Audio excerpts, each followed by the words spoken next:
Bismillahirrahmanirrahim. Assalamualaikum warahmatullahi wabarakatuh.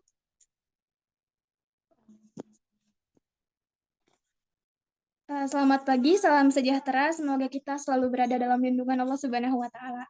Sebelumnya, saya ucapkan terima kasih kepada teman-teman yang sudah hadir pada Zoom kali ini. Izinkan kami dari kelompok 1 untuk mempresentasikan materi mengenai pengelolaan modal kerja dan risiko. Kami dari kelompok 1 yang beranggotakan saya Niken Sri Mulyanti sebagai moderator sekaligus sebagai presentator bersama dengan teman-teman presentator saya yang lainnya, yaitu ada Aditya Firdaus, ada Ariela Talita Wardani, Elsa Dwi Arianti, Iis Widiarti, dan juga Tiana Tausiah. Baik, langsung saja kita bahas ke materi yang pertama, yaitu mengenai manajemen modal kerja yang akan disampaikan oleh Elsa.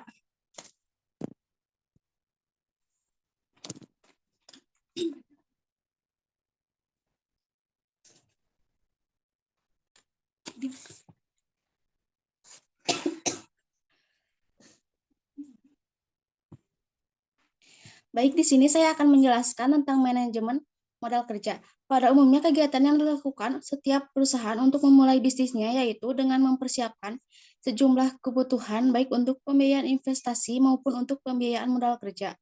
Pembiayaan investasi meliputi pembiayaan yang digunakan untuk kepentingan pengadaan aktiva tetap yang memiliki kurun waktu pengembaliannya lebih dari 1 tahun. Pengadaan aktiva tetap berupa bangunan, tanah, mesin-mesin, kendaraan, dan lain-lain, yang merupakan aset perusahaan untuk digunakan dalam produksi atau penyediaan barang atau jasa yang dihasilkan. Sementara pembiayaan modal kerja meliputi segala pengeluaran yang digunakan untuk kegiatan operasional perusahaan yang berjalan dalam kehidupan sehari-hari, sampai jangka waktu 1 tahun. Komponennya berupa kas, sekuritas, atau piutang usaha yang menghasilkan pendapatan juga persediaan bagi perusahaan. Pengertian modal kerja. Modal kerja yaitu anggaran yang dikeluarkan untuk keperluan operasional perusahaan yang memiliki jangka waktu pengeluarannya maksimal 1 tahun. Anggaran operasional meliputi biaya produksi maupun non-produksi yang memperoleh suatu barang atau jasa. Biaya produksi bahan baku, biaya tenaga kerja langsung, hingga biaya overhead pabrik, seperti biaya telepon, bensin, listrik, air, dan sebagainya. Sedangkan biaya produksi seperti biaya promosi, biaya pengiriman, komisi, dan sebagainya, yang kemudian biaya tersebut dapat dijadikan dasar untuk pembentukan harga pokok produksi. Dan jika terjual dengan cara tunai, maka akan menghasilkan pendapatan dalam kas, dan jika terjual dengan cara kredit, maka akan menjadi piutang dagang. Untuk produk yang belum terjual akan masuk ke dalam persediaan. Agar tercapainya pemenuhan modal kerja diperlukan sumber dana yang berasal dari hasil dari operasional perusahaan, keuntungan dan penjualan surat berharga, penjualan aktiva tidak lancar, serta penjualan dari saham maupun obligasi. Yang pertama, konsep modal kerja. Menurut teoritis, konsep modal kerja dibedakan menjadi 2 macam, yaitu modal kerja kotor dan modal kerja bersih. Modal kerja kotor itu sendiri merupakan jumlah keseluruhan dari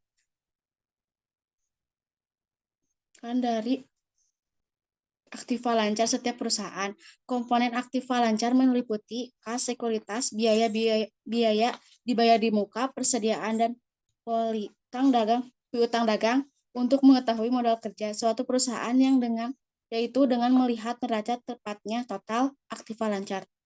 Sedangkan modal kerja bersih yaitu aktiva lancar dikurangi dengan total utang suatu perusahaan. Sehingga untuk mengetahui modal kerja bersih pada perusahaan yaitu dengan menyelisihkan total aktiva lancar dengan total utang.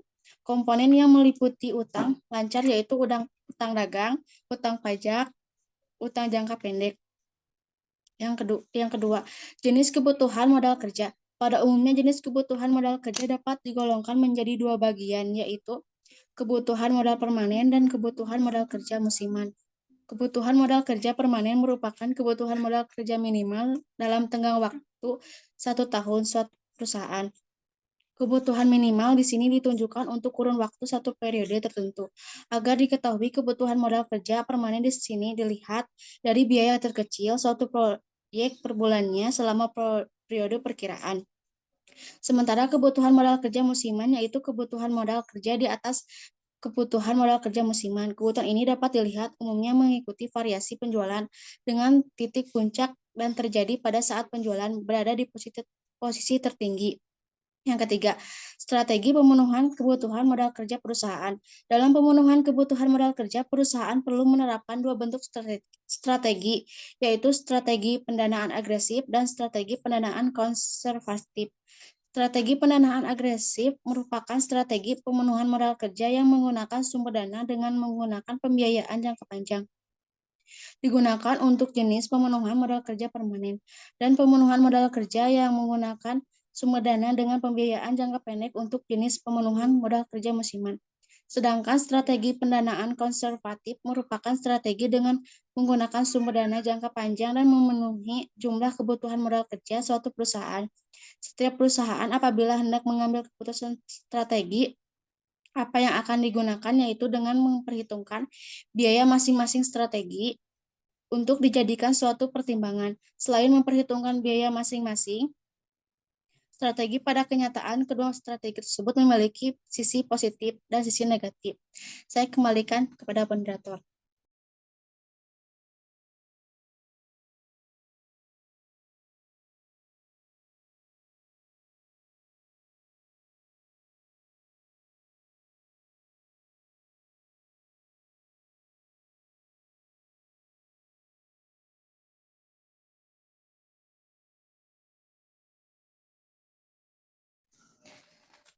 Baik, terima kasih kepada Elsa yang telah menyampaikan materinya. Selanjutnya kita ke materi yang kedua, yaitu cara menghitung besaran kebutuhan modal kerja yang akan disampaikan oleh untuk poin 1 sampai dengan 3 akan disampaikan oleh Tiana.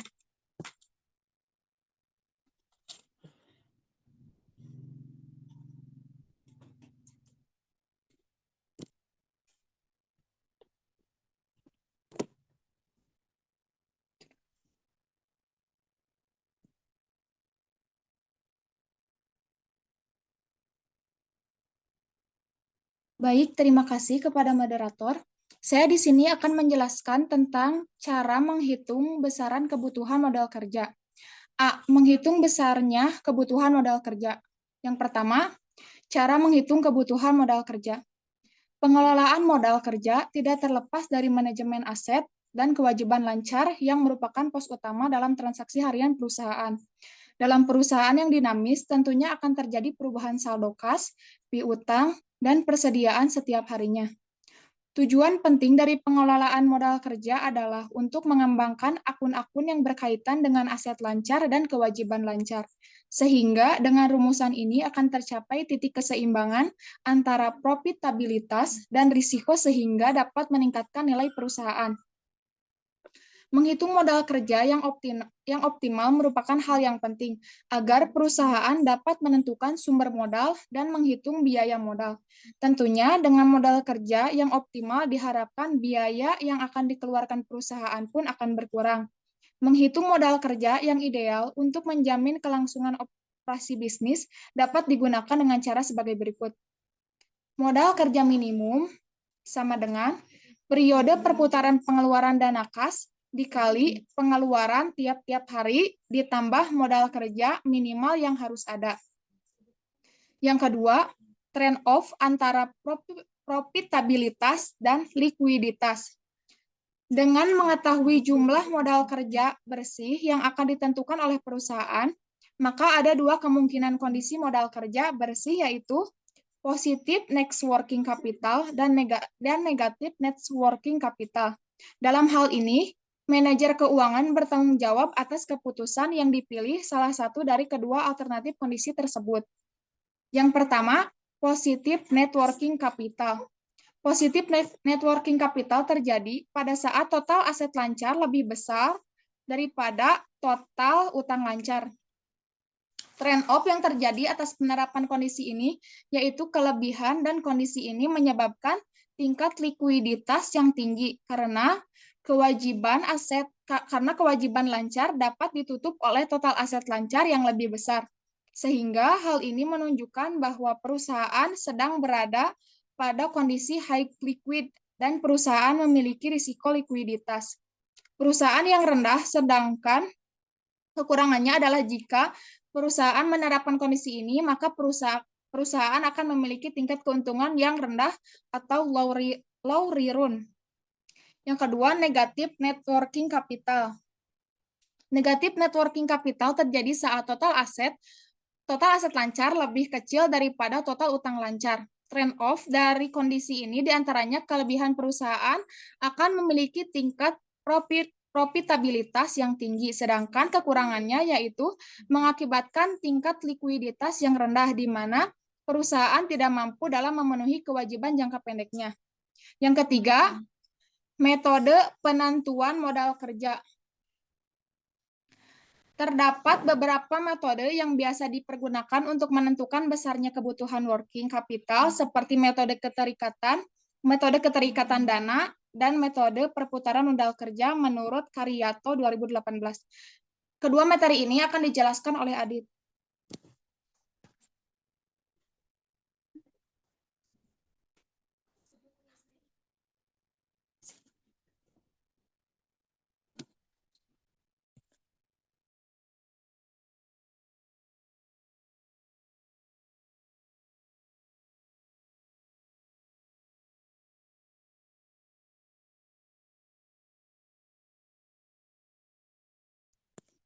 Empat, metode keterikatan dana.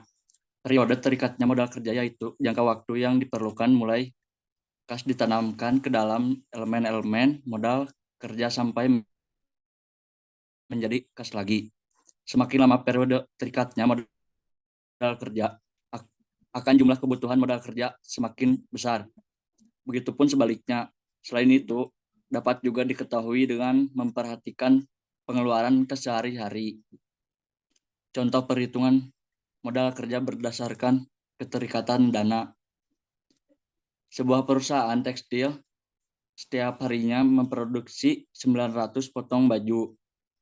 Pembelian bahan baku berupa benang dengan cara dibayar di muka 5 hari. Sebelum pesanan diterima, harga kain 2.000 per meter. Dalam proses pembuatan satu potong baju diperlukan 2 meter kain. Bahan penolong 200 kain. Tersebut memakan waktu 2 hari mencakup pembuatan baju dan proses sablon baju. Setelah itu disimpan di gudang selama 7 hari. Sistem penjualan dilakukan secara kredit dengan term 4 hari. Gaji staf setiap bulan 1.500.000. BOP setiap bulan 2.500.000. Biaya pemasaran setiap bulan sebesar 1.200.000. Dalam satu bulan terdapat 25 hari kerja dan setiap bulannya ditentukan 2 juta beberapa kebutuhan working capital perusahaannya.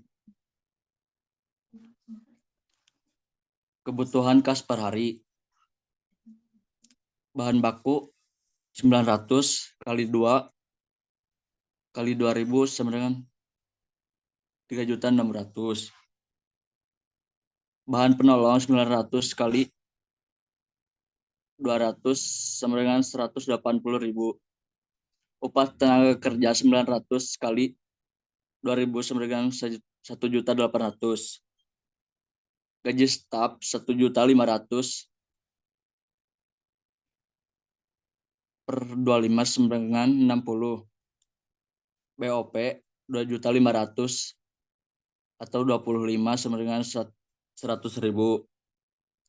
Biaya pemasaran 1.200.000 atau 25 sama dengan 48.000. Jumlah kebutuhan kas per hari 3.600.000 tambah 180 tambah 1.800.000 tambah 60.000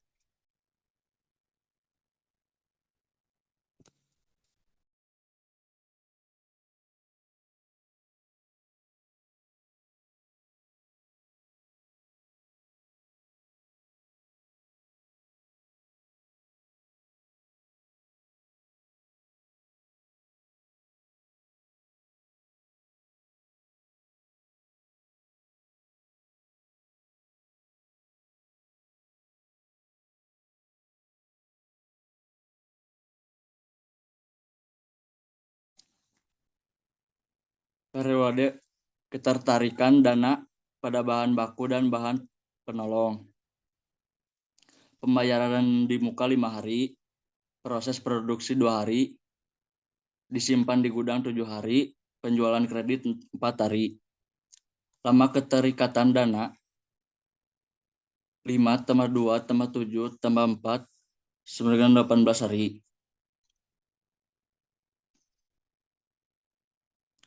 Periodik keterikatan dana pada BOP, upah langsung, dan pemasaran.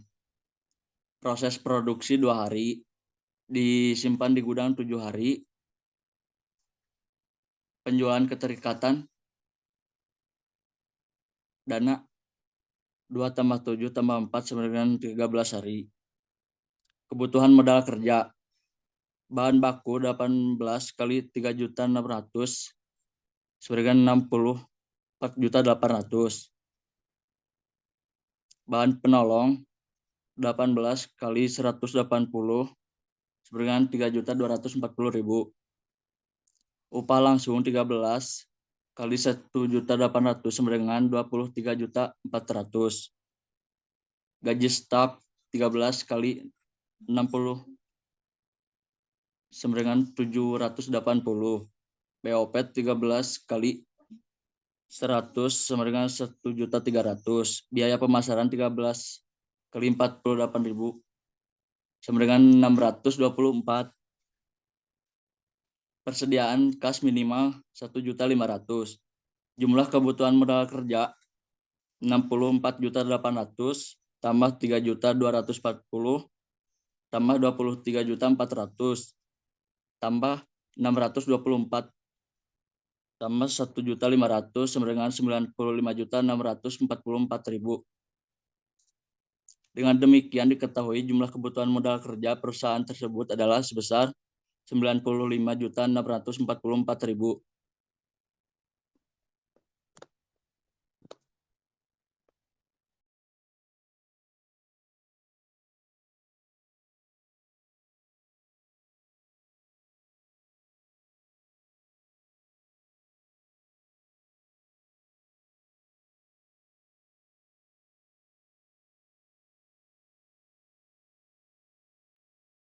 Baik, di sini saya akan menjelaskan tentang metode perputaran working capital. Metode ini menentukan kebutuhan working capital dengan memperhatikan perputaran elemen pembentuk working capital itu sendiri, seperti kas, piutang, dan persediaan, dengan menggunakan rumus sebagai berikut.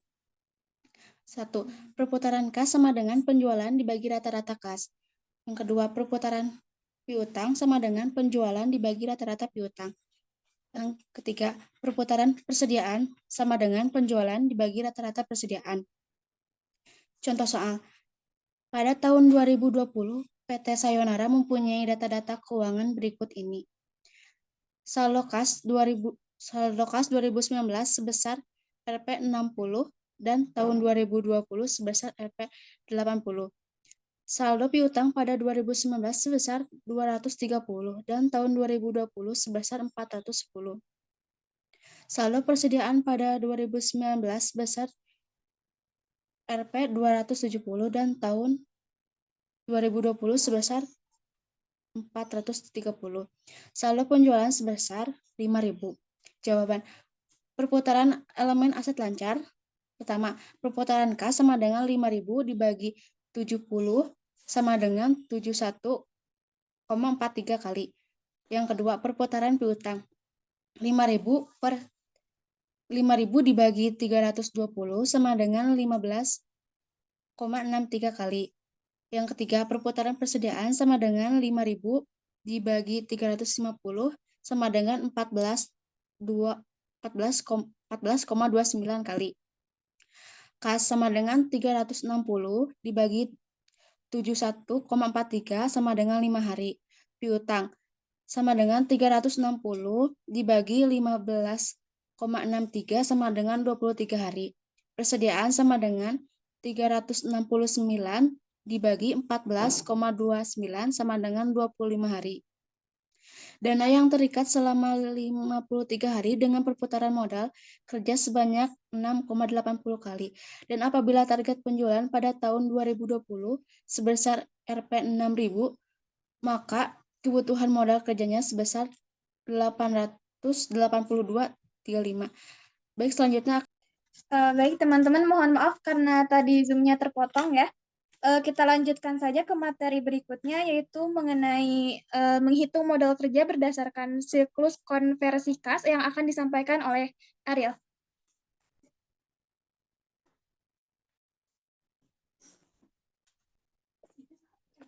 Baik, di sini saya akan menjelaskan tentang menghitung modal kerja berdasarkan siklus konversi kas atau CCC yang bisa dihitung dengan rumus OC sama dengan AAI tambah ACP, CCC sama dengan OC dikurangi APP, CCC kurang sama dengan AAI ditambah ACP dikurang APP. Berikut contoh perhitungan kebutuhan modal kerja berdasarkan CCC. Aduh, yang serius.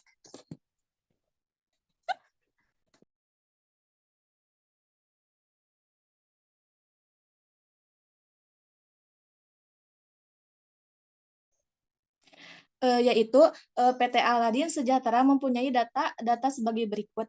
Tingkat perputaran persediaan 7 kali per tahun, rata-rata pembayaran hutang dagang perusahaan selama 35 hari, jangka waktu pengumpulan piutang selama 60 hari, tingkat penjualan diproyeksikan sebesar 3.000 miliar dengan asumsi cost of goods sold sebesar 80% dari penjualan dan pembelian sebesar 70% dari harga pokok terjual. 1 tahun sama dengan 365 hari. Yang ditanyakan A, berapa operating cycle dan cash conversion cycle PT Aladin Sejahtera. Yang B, berapa kebutuhan modal kerja PT Aladin Sejahtera. Jawaban yang A, OC sama dengan AAI tambah ACP sama dengan 365 dibagi 7 tambah 60 sama dengan 112 hari. CCC sama dengan OC sama kurang APP sama dengan 112 dikurangi 35 sama dengan 77 hari. Jawaban yang B, kebutuhan modal kerja investasi yang di persediaan 52 dibagi 365 dikali 0,8 dikali 3 miliar sama dengan 341.917.808 rupiah. Investasi di piutang berjumlah 493.150.665 rupiah. Utang dagang 161.095.890 rupiah. Kebutuhan modal kerjanya yang berjumlahkan 996.146.383 rupiah. Saya kembalikan pada moderator.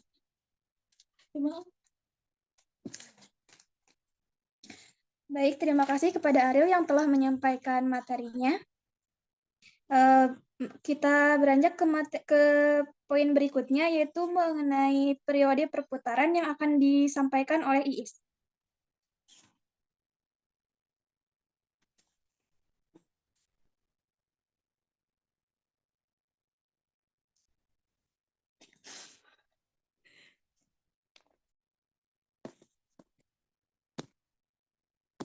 Baik, terima kasih kepada moderator yang telah memberikan kesempatan saya untuk menyampaikan materi pada pagi hari ini, yaitu tentang periode perputaran modal kerja dan investasi pada kas. Perputaran modal kerja merupakan masa berubahnya uang menjadi barang atau dapat juga diartikan masa berubahnya piutang kembali lagi menjadi uang. Modal kerja dalam suatu perusahaan akan selalu berputar mengikuti perputaran operasi sebuah perusahaan. Periode perputaran modal kerja diawali dengan modal yang diinvestasikan ke dalam komponen modal kerja. Melalui proses operasi yang dijalankan perusahaan sampai dana yang dikeluarkan kembali menjadi kas perusahaan. Semakin pendek proses operasi, maka akan semakin tinggi tingkat perputarannya. Lama periode perputaran modal kerja tergantung kepada berapa lama periode perputaran dari masing-masing komponen dari modal kerja tersebut. Semakin tinggi tingkat perputaran modal kerja, maka mengindikasikan bahwa perusahaan telah mengelola modal pekerjanya dengan secara baik dan efisien. Namun sebaliknya, semakin rendah tingkat perputaran modal kerja, maka mengindikasikan bahwa perusahaan mengelola modal kerjanya dengan buruk. Perputaran modal kerja yang baik memberikan pengaruh pada kegiatan operasional perusahaan, yang mana kegiatan operasi perusahaan dapat berjalan dengan baik dan secara tidak langsung membawa perusahaan menuju kondisi yang lebih menguntungkan. Di sini terdapat contoh soal, yaitu dalam memenuhi permintaan 2.000 kursi kuliah di UGM, UD Berkah memerlukan waktu untuk beroperasi sebagai berikut. Yang pertama, jangka waktu lamanya untuk pengadaan bahan baku yaitu selama 20 hari. Kemudian jangka waktu lamanya untuk proses produksi selama 40 hari. Jangka waktu lamanya untuk barang di gudang selama 20 hari. Jangka waktu piutang kepada konsumen selama 30 hari. Jadi periode perputaran modal kerjanya selama 110 hari. Sedangkan untuk pengeluaran biaya dan pengeluaran lainnya dalam setiap harinya terdiri dari pembayaran untuk biaya bahan-bahan yaitu sebesar Rp1.000.000, pembayaran untuk upah kerja sebesar Rp800.000, pembayaran untuk konsumsi dan gaji sebesar Rp600.000, jumlah pengeluaran perharinya yaitu sebesar Rp2.400.000. Kas minimal yang ada di brankas atau bank ditetapkan sebesar Rp6.200.000. Jadi, kebutuhan modal kerjanya adalah 110 hari dikali 2.400.000 ditambah 6.200.000 sama dengan Rp27.200.000. Yang kedua itu ada investasi pada kas. Dalam suatu perusahaan, uang kas diperlukan guna membiayai kegiatan operasi perusahaan sehari-hari, yang mana hal tersebut bertujuan untuk mengadakan investasi baru dalam komponen aktiva tetap. Kas merupakan salah satu unsur dari modal kerja yang paling tinggi dalam tingkat likuiditasnya. Semakin besar jumlah kas yang ada dalam suatu perusahaan, maka semakin tinggi pula tingkat likuiditasnya. Mengindikasikan bahwa perusahaan memiliki risiko yang cukup kecil dalam memenuhi kewajiban finansialnya. Namun semakin banyak jumlah kas yang berada dalam suatu perusahaan, berarti terdapat banyak uang yang menganggur dan akan berdampak sedikit profitabilitasnya yang diraih oleh perusahaan. Investasi pada kas pada dasarnya terdiri dari perencanaan anggaran kas dan pengelolaan saldo kas perusahaan. Perencanaan anggaran kas umumnya selalu dilakukan baik oleh perusahaan yang berskala besar, sedang ataupun kecil. Semakin besar aliran kas setiap harinya, maka akan semakin baik jika dibuat perencanaan anggaran kas harian. Namun sebaliknya, jika semakin kecil aliran kas dibuat anggaran kas secara harian,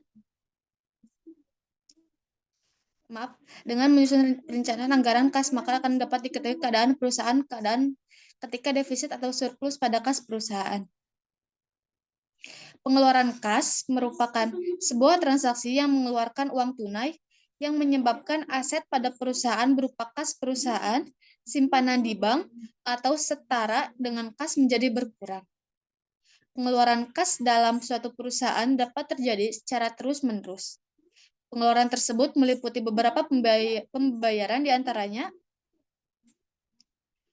untuk pembelian bahan untuk produksi atau operasi, untuk pembayaran upah bagi buruh, untuk pembayaran gaji bagi pimpinan pabrik,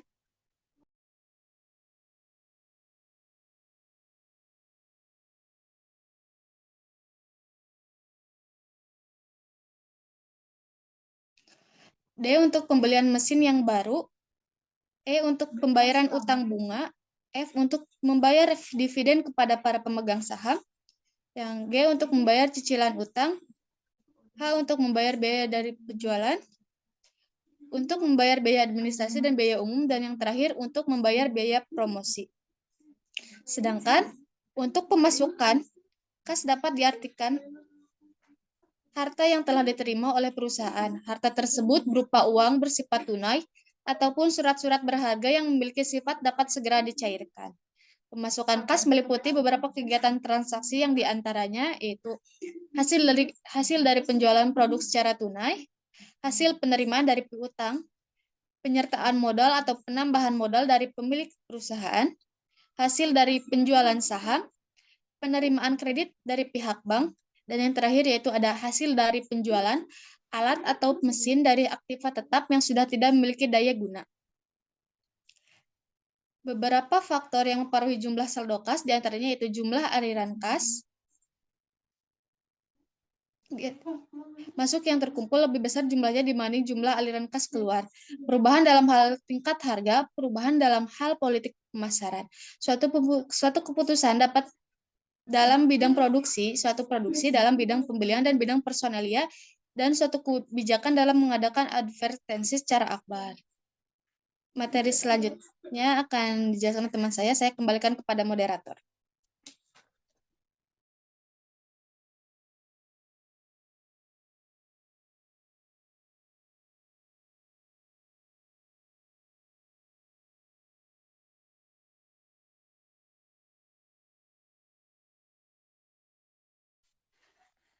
Baik, untuk poin berikutnya yaitu mengenai penentuan persediaan kas minimal dan investasi dalam piutang dagang akan disampaikan oleh saya dan juga Tiana.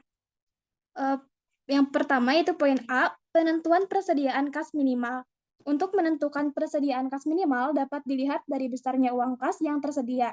Ketika suatu perusahaan semakin liquid atau mampu membayar, tetapi ketika semakin banyak uang yang menganggur di berangkas, otomatis akan memperkecil profitabilitas atau laba perusahaan tersebut. Menurut Sofyan Syahri Harahap pada tahun 1999, membandingkan antara jumlah kas dengan aktiva lancar dengan rumus rasio kas atas aktiva lancar sama dengan rasio yang menunjukkan porsi jumlah kas dibandingkan dengan total aktiva lancar. Begitupun sebaliknya, jika suatu perusahaan hanya mengedepankan profitabilitas dengan memutarkan uang yang ada di berangkas, akan mengakibatkan perusahaan menjadi illiquid atau tidak mampu membayar pada saat adanya tagihan. Oleh sebab itu, jumlah persediaan yang harus disesuaikan dengan standar ideal pada kas yang ada. Menurut H.G. Goodman yang dialih bahasakan oleh Bambang Riyatno menyatakan bahwa jumlah kas dalam perusahaan manufaktur yang well financed atau kesejahteraan finansial adalah sebesar 5% sampai dengan 10% dari jumlah aktiva lancar. Kas pun seperti inventory dan piutang, terdapat persediaan minimal atau persediaan besi yang disebut sebagai persediaan besi kas atau safety cash balance. Nah, persediaan besi kas yaitu jumlah minimal dari kas yang harus dipertahankan oleh suatu perusahaan agar memenuhi kewajiban finansial ketika suatu waktu dibutuhkan. Kemudian yang B yaitu investasi dalam piutang. Investasi dalam piutang dagang bertujuan untuk meningkatkan volume penjualan. Penjualan kredit ini nantinya akan menimbulkan adanya piutang dagang. Ketika suatu perusahaan memiliki piutang dagang, otomatis perusahaan juga harus memiliki manajemen piutang. Nah, manajemen ini meliputi pengendalian piutang, pengendalian pemberian piutang, pengendalian penagihan piutang, evaluasi terhadap politik penjualan kredit. Nah, dalam pemberian piutang yang perlu diperhatikan adalah risiko kredit tak tertagih, jangka waktu yang harus dilunasi, dan tingkat kemampuan konsumen yang akan diberi fasilitas pembelian kredit secara kredit. Nah, jumlah piutang dagang sebaiknya diusahakan agar periode perputarannya pendek, sehingga semakin cepat periode perputaran piutang, maka semakin cepat juga piutang terlunasi. Dan hal ini berarti bahwa investasi pada piutang sangat efisien. Adapun cara untuk menentukan tingkat perputaran pada piutang diantaranya ada dua cara. Yang pertama yaitu dengan jumlah penjualan kredit dibagi dengan piutang rata-rata per tahun, dan yang kedua yaitu jumlah hari dalam setahun dibagi dengan tingkat perputaran piutang. Kemudian terdapat contoh yaitu dalam 1 tahun sebuah perusahaan memiliki jumlah penjualan secara kredit sebesar 600 juta rupiah. Periode perputaran yang diinginkan adalah 30 hari atau 1 bulan. Tingkat perputaran piutang dapat kita hitung menggunakan salah satu rumus yang tadi, yaitu jumlah penjualan kredit dibagi dengan piutang rata-rata per tahun, yaitu 600 dibagi dengan 30. Hasilnya 20 kali perputaran. Nah, jumlah piutang rata-rata per bulan dapat kita hitung dengan penjualan kredit selama 1 tahun dibagi dengan tingkat perputaran piutang, atau 600 juta dibagi dengan 20, hasilnya yaitu 30 juta. Baik, untuk poin berikutnya akan dijelaskan oleh Tiana.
Baik, terima kasih kepada moderator.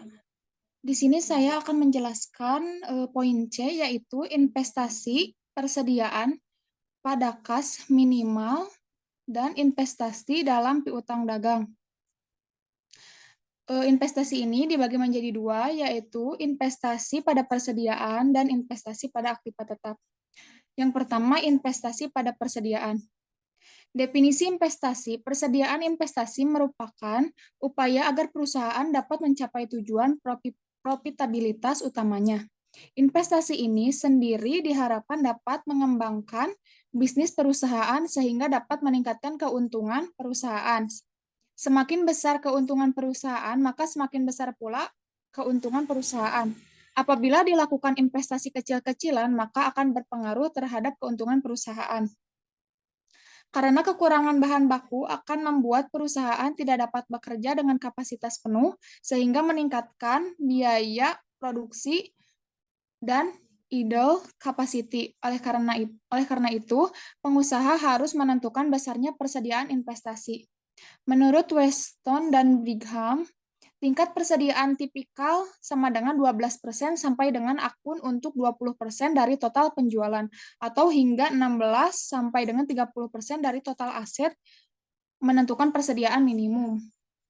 Persediaan harus dijaga untuk memastikan kelancaran bisnis. Biasanya ditentukan oleh rasio biaya penyimpanan ekstra yang sama dengan biaya tambahan karena kehabisan biaya. Persediaan komoditas yang merupakan unsur utama modal kerja merupakan aset yang selalu dalam keadaan perputaran yang senantiasa berubah. Menentukan masalah investasi dalam persediaan atau alokasi modal secara langsung mempengaruhi keuntungan perusahaan. Investasi persediaan yang terlalu besar dibandingkan dengan permintaan akan meningkatkan biaya bunga, biaya penyimpanan, dan pemeliharaan gudang, penurunan kualitas, dan keusangan yang semuanya akan menurunkan laba perusahaan. Di sisi lain, jika investasi pada persediaan terlalu kecil, akan menghambat keuntungan karena kekurangan material, sehingga membuat perusahaan tidak dapat bekerja di area produksi terbaik. Karena perusahaan belum berfungsi sepenuhnya, artinya aset modal dan tenaga kerja langsung tidak dapat dimanfaatkan secara maksimal, sehingga akan meningkatkan biaya produksi rata-rata yang dapat mengurangi keuntungan perusahaan. Oleh karena itu, persediaan ini merupakan persediaan barang yang selalu diperjualbelikan, dan barang tersebut selalu merupakan barang yang belum diproses lebih lanjut di dalam perusahaan pada gilirannya. Poin yang kedua yaitu investasi pada aktiva tetap. Dalam suatu perusahaan diperlukan investasi pada aktiva tetap untuk meningkatkan produktivitas dan mencapai kemajuan teknologi. Investasi pada aktiva tetap untuk meningkatkan kapasitas produksi memberikan harapan yang baik untuk keuntungan yang lebih besar di masa depan. Investasi pada aset tetap memiliki nilai yang besar, dan konsekuensinya tidak dapat ditemukan dalam pengeluaran sehari-hari perusahaan. Dana yang digunakan untuk pembelian aset tetap membutuhkan waktu yang lama. Pada dasarnya, tujuan investasi adalah untuk memperoleh investasi finansial dan non-finansial di masa yang akan datang. Sebelum berinvestasi, setiap perusahaan harus melakukan review investasi yang baik.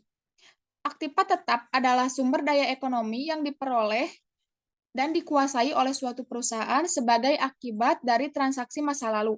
Salah satunya adalah aktiva tetap yang digunakan oleh perusahaan dalam menghasilkan produk dan jasa.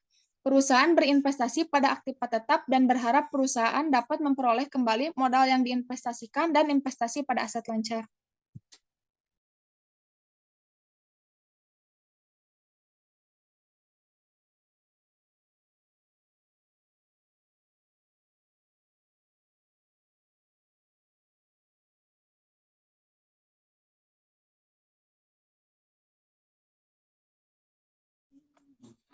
Baik, terima kasih kepada Tiana yang telah menyampaikan materinya. Kita beranjak ke materi yang berikutnya, yaitu mengenai konsep resiko.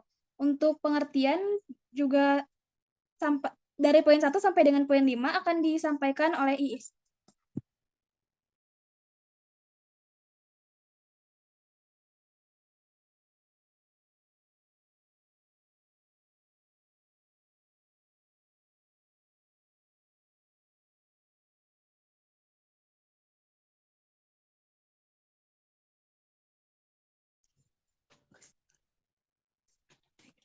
Materi selanjutnya tentang konsep risiko.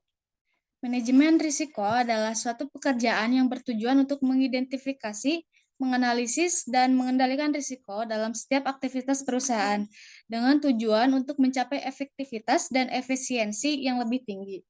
Oleh karena itu, terlebih dahulu perlu dipahami konsep-konsep yang memberikan makna dan pengetahuan yang luas untuk memahami proses manajemen risiko. Setiap bidang ilmiah memiliki terminologi sendiri-sendiri. Istilah yang memiliki arti sederhana dalam penggunaan sehari-hari biasanya berbeda, dan bahkan bisa menjadi definisi yang kompleks bila digunakan dalam bidang pengetahuan tertentu. Pengertian tentang risiko. Kata risiko banyak dipergunakan dalam berbagai pengertian dan sudah bisa dipakai dalam percakapan sehari-hari oleh kebanyakan orang. Apabila seseorang menyatakan bahwa ada risiko yang harus ditanggung jika mengerjakan pekerjaan tertentu. Untuk mempelajari manajemen risiko, kita memerlukan definisi yang lengkap. Namun sampai sekarang, pakar ekonomi, statistik, dan teoritis belum sepakat untuk menganut suatu definisi saja yang bisa dipergunakan dalam masing-masing bidang dengan fasilitas yang sama. Di sini terdapat pengertian dari Vaughan tahun 1978 mengemukakan beberapa definisi risiko sebagai berikut. Yang pertama itu ada risk is the change of loss, yaitu risiko adalah kans kerugian. Change of loss biasanya dipergunakan untuk menunjukkan suatu keadaan di mana terdapat suatu keterbukaan terhadap kerugian atas suatu kemungkinan kerugian. Adapun sebaliknya, apabila disesuaikan dengan istilah yang digunakan statistik, maka change sering digunakan dalam menunjukkan tingkat probabilitas terhadap munculnya situasi tertentu. Adapun penulis yang menolak definisi risiko sebagai change of loss berpendapat bahwa perbedaan antara risiko dan change of loss harus dilakukan. Namun banyak penulis yang menerima definisi risk is the change of loss apabila change of loss didefinisikan sebagai kemungkinan akan terjadinya kerugian. Yang kedua ada risk is the possibility of loss, yaitu risiko adalah kemungkinan kerugian. Possibility bermakna bahwa probabilitas suatu peristiwa yang berada di antara 0 dan 1. Definisi tersebut mungkin sama mendekati dengan pengertian risiko yang dipakai sehari-hari. Namun, definisi tersebut agak longgar dan tidak cocok digunakan dalam analisis secara kuantitatif. Yang ketiga ada risk is the uncertainty. Risiko adalah ketidakpastian. Terdapat kesepakatan bahwa sebuah risiko berhubungan dengan ketidakpastian, yakni terjadinya risiko karena adanya ketidakpastian.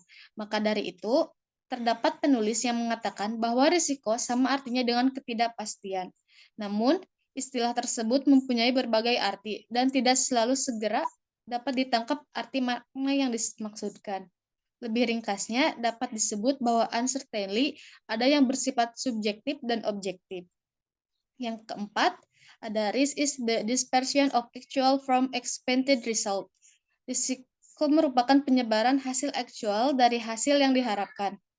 Definisi yang menyatakan bahwa risiko sebagai penyimpanan hasil akrual dari hasil yang diharapkan adalah versi lain dari definisi risk is the uncertainty, yang mana penyimpanan relatif merupakan suatu pernyataan uncertainty secara statistik. Dan yang terakhir ada risk is the probability of any outcome different from the one expected. Risiko adalah probabilitas suatu hasil berbeda dari yang diharapkan. Jenis lain dari konsep risiko sebagai suatu penyimpangan yaitu risiko adalah probabilitas objektif. Artinya, hasil yang akrual dari suatu peristiwa akan berbeda dari yang diharapkan. Probabilitas objektif dimaksudkan sebagai frekuensi relatif atas perhitungan ilmiah. Adapun kunci dari definisi ini yaitu risiko bukan probabilitas dari suatu kejadian tunggal, melainkan probabilitas dari beberapa kejadian yang berbeda dari yang diharapkan. Sekian, saya kembalikan kepada moderator.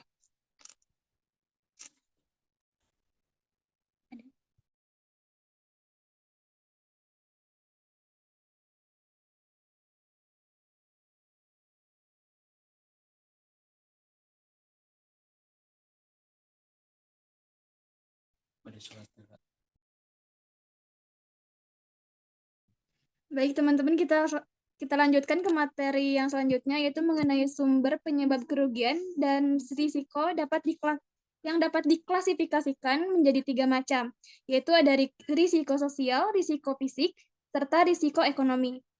Yang pertama yaitu sumber risiko sosial. Masyarakat adalah sumber utama risiko. Artinya, tindakan orang-orang menyebabkan kejadian sehingga menciptakan penyimpangan yang merugikan dari yang diharapkan.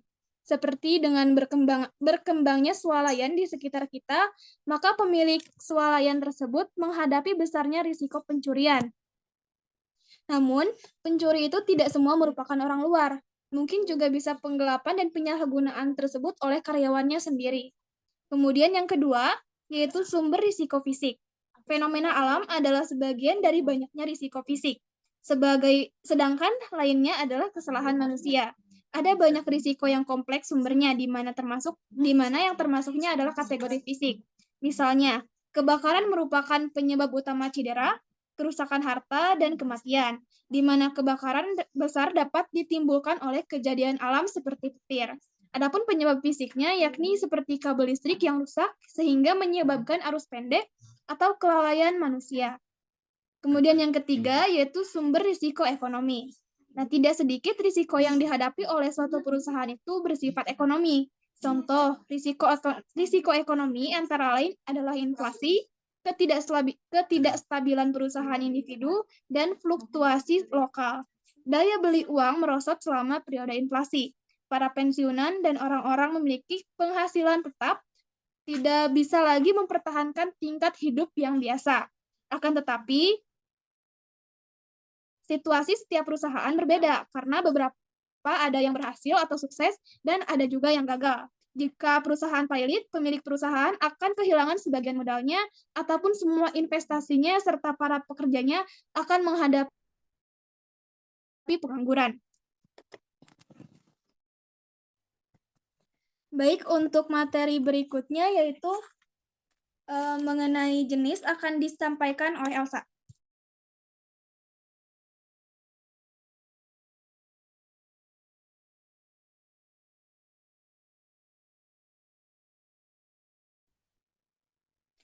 Baik, selanjutnya jenis-jenis risiko yang ditangani manajer risiko. Manajer risiko banyak menangani risiko dalam perusahaannya, terutama menangani risiko murni. Manajer risiko tidak menanggapi risiko spekulatif, kecuali apabila terdapat risiko spekulatif yang memaksanya untuk menghadapi risiko murni tertentu. Misalnya perusahaan mengambil alih sebuah pabrik baru murni tertentu.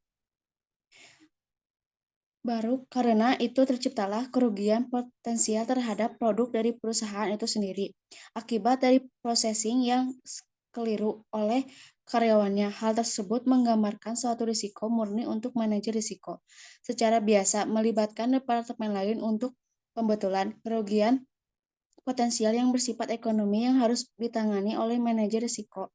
Bisa dikategorikan atas kerugian terhadap tanggung jawab kepada pihak lain, harta, dan kerugian personil.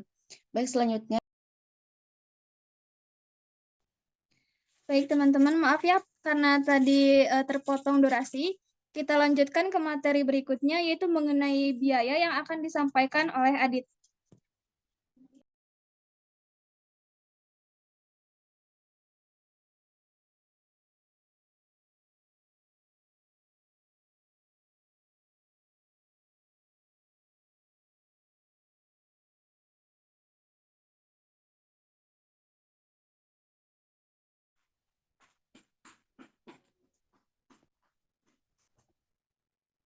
Biaya-biaya yang ditimbulkan karena menanggung resiko.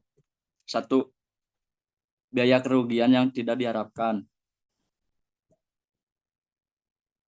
Sebagian perusahaan dan keluarga setiap hari mengalami kerugian dalam situasi risiko murni, seperti kebakaran yang menghancurkan perumahan, pelanggan yang sakit karena mengkonsumsi produk makanan perusahaan, hancurnya perusahaan karena terjadinya ledakan dan lainnya.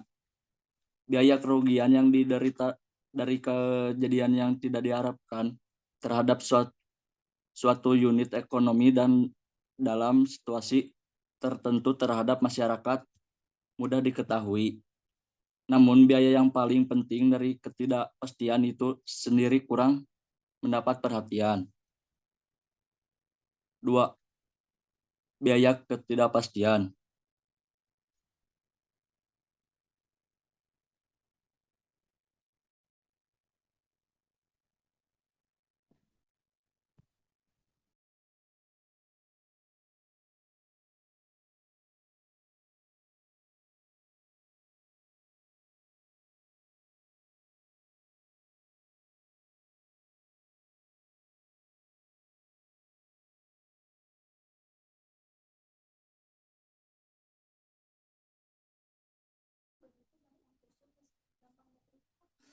Dua, biaya ketidakpastian.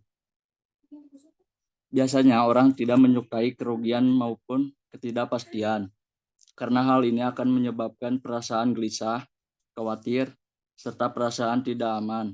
Contoh, seseorang yang ragu terhadap penghasilannya untuk kebutuhan masa depannya, mungkin orang tersebut akan memulai untuk menabung. Sebaliknya, orang yang selalu berada dalam keadaan yang tidak pasti, orang tersebut tidak tahu lagi apa yang harus dilakukan karena perasaan gelisahnya. Bahkan ada orang yang mengakhiri hidup demi mengakhiri kegelisahannya itu. 3. Keraguan penghambat perkembangan ekonomi.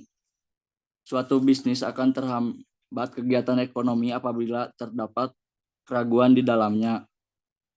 Artinya, jika banyak pengusaha memiliki likuiditas, memegang uang tunai, daripada melakukan investasi karena keraguannya terhadap masa depan, maka permintaan terhadap investasi akan mengalami pemerosotan. Apabila kemerosotan ini tidak diimbangi dengan kenaikan permintaan investasi di sektor lain, maka perekonomian secara keseluruhannya juga akan merosot karena terjadinya ketidakseimbangan pemakaian sumber daya ekonomi.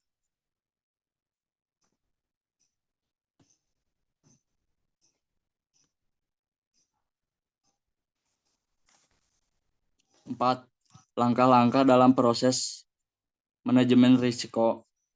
Fungsi manajemen risiko dapat lebih jelas dan dipahami melalui langkah-langkah dalam proses pengambilan keputusan. Suatu proses dimulai dengan mengetahui dan mengenal berbagai risiko yang sedang dihadapi. Lalu risiko itu harus diukur, dianalisa, serta dievaluasi dalam ukuran frekuensi, keparahan, dan variabilitasnya. Kemudian, guna menangani setiap risiko yang sudah diidentifikasi, beberapa resiko tertentu mungkin harus dihindarkan. Sebagian lagi mungkin harus ditanggung sendiri, serta yang lainnya perlu untuk diasuransikan. Jika metode pasangan risiko telah dipilih, maka langkah selanjutnya yakni rencana pengadministrasi program tersebut secara melembaga.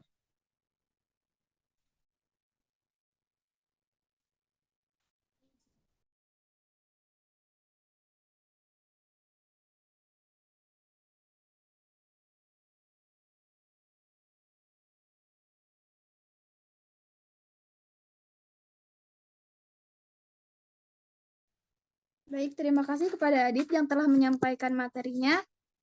Kita beranjak ke materi yang terakhir, yaitu mengenai mengidentifikasikan risiko yang akan disampaikan oleh Ariel.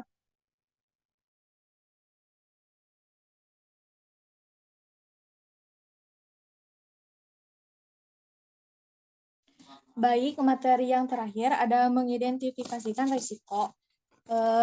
Di dalam memulai proses manajemen risiko yang dimulai dengan identifikasi risiko, yaitu dengan menemukan semua kerugian beserta semua potensi kerugian secara sistematis dan berhati-hati. Dalam menemukan semua kerugian beserta semua potensi kerugian secara sistematis dan berhati-hati dapat dimulai dengan survei. Survei di sini berarti pengidentifikasian dapat dikaitkan dengan penanganan risiko yang sedang dipakai masing-masing kerugian dan kerugian potensial atau penanganan dengan cara yang sudah ada. Kerugian potensial dalam manajemen risiko biasanya disebut dengan istilah exposure kerugian atau loss exposure. Survei risiko dan survei asuransi dikenal dengan berbagai nama yang diantaranya adalah ada perencanaan risiko, audit risiko, dan analisis risiko. Sedangkan di dalam prakteknya survei desain untuk menemukan risiko dan peri lalu perusahaan dapat memperkirakan metode yang dapat mengantisipasinya. Sekian.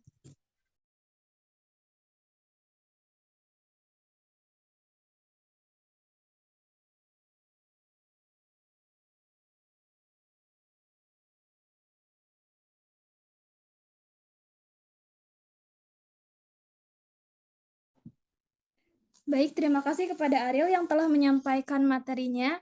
Alhamdulillahirrahmanirrahim, pemaparan materi mengenai pengelolaan modal kerja dan risiko telah selesai. Baiklah, demikian presentasi dari kelompok 1. Semoga apa yang disampaikan dapat bermanfaat untuk kita semua. Mewakili kelompok 1, saya mengucapkan mohon maaf apabila ada kekurangan dan juga keterbatasan kami dalam menyampaikan materi hari ini. Dan tidak lupa juga saya mengucapkan terima kasih kepada teman-teman semua yang sudah menyimak jalannya presentasi hari ini. Untuk sesi tanya jawabnya mungkin akan dilaksanakan besok pada saat mata kuliah entrepreneurship. Bagi teman-teman yang memiliki pertanyaan, dapat di-share saja pertanyaannya di grup kelas ataupun bisa juga disampaikan melalui chat pribadi kepada anggota kelompok 1. Akhir kata saya ucapkan selamat siang. Wabillahi taufiq wal hidayah. Wassalamualaikum warahmatullahi wabarakatuh.